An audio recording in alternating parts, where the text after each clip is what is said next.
Hello and welcome to the 5th episode of the SLS Financial Services Podcast Shorts. My name is Brian Suitert and I am the Marketing Manager here at SLS Financial Services, and today we're going to be talking about why you should never use working capital to finance equipment.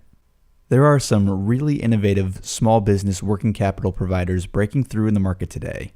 While caution must be used to ensure proper use, they fill a void where banks are no longer meeting the need. In light of these solutions, we are hearing more often that they are somehow viable alternatives to more traditional equipment lending, especially in credit-challenged circumstances. Not so fast. Working capital is for, well, working capital. It's almost never a good idea to finance a fixed, depreciating capital asset you will have for more than a year with working capital debt. To explain, let's start with a really nice definition from our friends at the SBA. Working capital is the difference between current assets and current liabilities. Current assets are the most liquid of your assets, meaning they are cash or can be quickly converted to cash.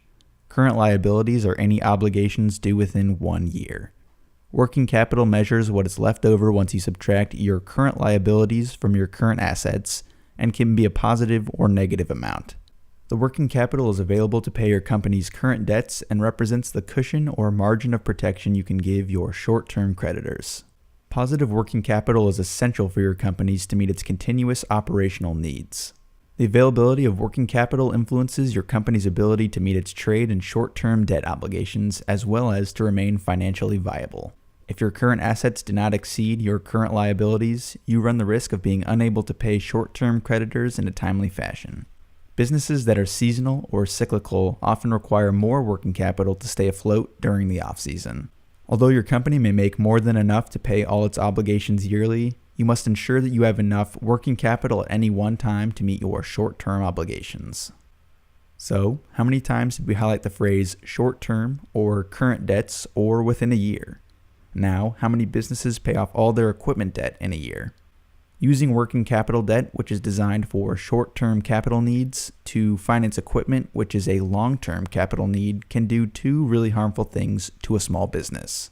Number one, it chews up critical access to working capital debt to meet payroll, finance inventories, etc. because of that big equipment exposure sitting in the working capital loan. And number two, many small businesses do not pay down the equipment debt as it depreciates in the working capital facility. So not only have they chewed up access to lifeblood working capital, they are massively upside down on the equipment. The process for these new working capital loans is simple, quick, and can help you easily complete an equipment purchase. But please be cautious not to trade simple and short-term for long-term negative consequences. At SLS, we keep equipment lending downright uncomplicated. Should you have any questions on the subject matter covered today, feel free to reach out at any time. Thank you very much, and have a great day.